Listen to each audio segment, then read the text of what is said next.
Sombrero na kiši.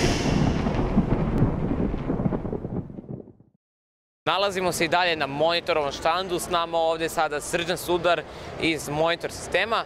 Pre svega Srđane, ćao i šta se dešava na ovom štandu?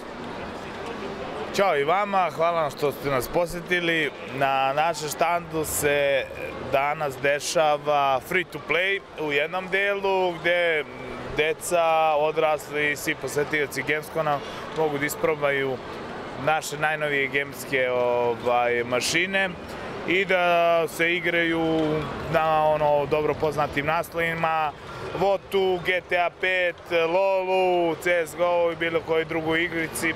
Tako da, što se tiče tog dela, to je na ovoj desnoj strani, na levoj strani se trenutno odvija Trust turnir, odnosno Trust Cup, gdje je u pitanju finale između dve ekipe i za nekih sat vremena ćemo imati tu i pobednika i dodelu nagrada koje je obezbedila kompanija Trust. Za one koji ne znaju šta je Trust, jel možete da nam kažete kakav je to turnir? Trust je kompanija koja je u svetu gaminga i gaming opreme, to je periferija, već dugo godina zastupljena kako kod nas, tako i na zapadnom tržištu. Pravi izuzetno kvalitete periferije koje su pristupačne i ono što se kaže negde i pogodne za naše tržište u smislu cenovnog ranga i tako tih stvari. Da li tebi ljudi koji te poznaju pišu u inbox ili te zovu da im sastaviš konfiguraciju za neki računar? Da, to se svakodnevno dešava. Na kraju krajeva to je i moj posao da u okviru firme iskonfigurišem mašine i to je nešto čime se i bavimo, što je i osnova i core biznisa našeg.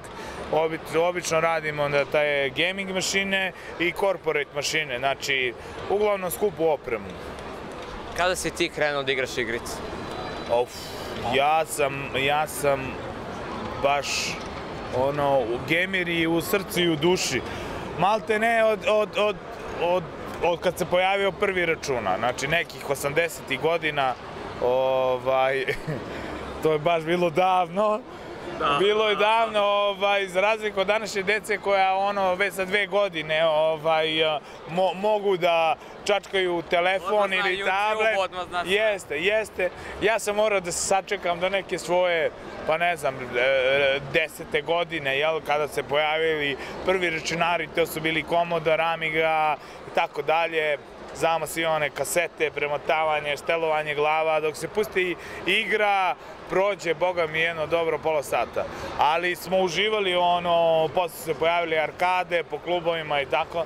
Tako da, eto, od samog početka, sa prvim PC-em, to je onda bilo višečasovan gaming svakog dana. Commodore ili Amiga, šta ti je draže? Iskreno, ja sam imao Commodore, a drugari su imali Amigu. I ja sam uvijek bio mišljenja da je Commodore bolji. S kojega razloga? Pa ne znam, nekako možda je više bilo igara u to vreme za Commodore. Nekako sam lakše dolazio do tog softvera koji se nalazio na tim kasetama. Eto, možda iz tog razloga. Da se vratimo malo na Gamescom. Da li si imao vremena da obiđeš Gamescom i ako jesi, kako ti se sviđa sve? Iskreno, drago mi je što si me to pitao. Mi na Gamescom učestvujemo od samog osnivanja, odnosno od prošle godine, s tim što je ove godine Gamescom mnogo veći, bolje organizovaniji i mnogo više posećeniji.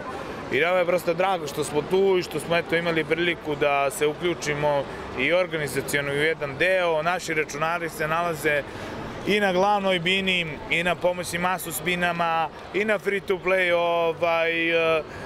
delu, tako da u tom smislu definitivno smo i mi potpomogli da se Gamescom da bude ovo što jeste danas. A vidite i vi sami da je tu ogroman broj posetilaca. Odavno nije nešto se ovako desilo u Beogradu i u Srbiji, prosto ovakva manifestacija. Bilo je pokušaj tih gaming festivala u Srbiji, ali osim Gamescona nijedan još nije zaživeo. Možda Play It, ali vidjet ćemo sledeće godine da li će biti. Play It isto mlad sajam, da tako kažem. On je prošle godine prvi put bio organizovan, nažalost mi nismo bili jedni od izlagača ili učesnika, da tako kažem, ali definitivno se nadam i voleo bih da što više bude takvih manifestacija. Ovdje vidite da pored računara ima i raznih drugih vidova zabave. Neko voli društvene igre, neko voli arkadne, neko voli slaganje Lego kocki. Znači, mnogo zabave za različite uzraste. Znači, nama je juče ovdje ljudi po 60-70 godina dođu i igraju vod, deca slažu kockice. Čak sam vidio i autiće ovdje da ima da se... Znači, stvarno bi trebalo ovakvih festivala da bude više i češće, naročito što se tiče dece, iz razloga što današnja deca nemaju gdje da izađu, nemaju gdje da dođu, nemaju gdje da se provedu, uglavnom završavaju s roditeljima po nekim shopping molovima, krušeći u krug, gledajući izloge u zatvornom prostoru. Ovo je ipak ono što ja smatram da je dobro i što se tiče i same kulture i što se tiče uopšte manifestacije kao takve, da je falilo Beogradu, falilo Srbiji i definitivno mi je drago što je veliki broj posetilaca. To.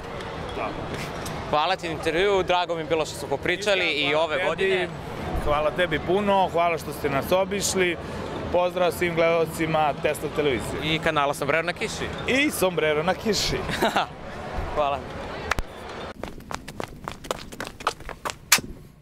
Sombrero na kiši.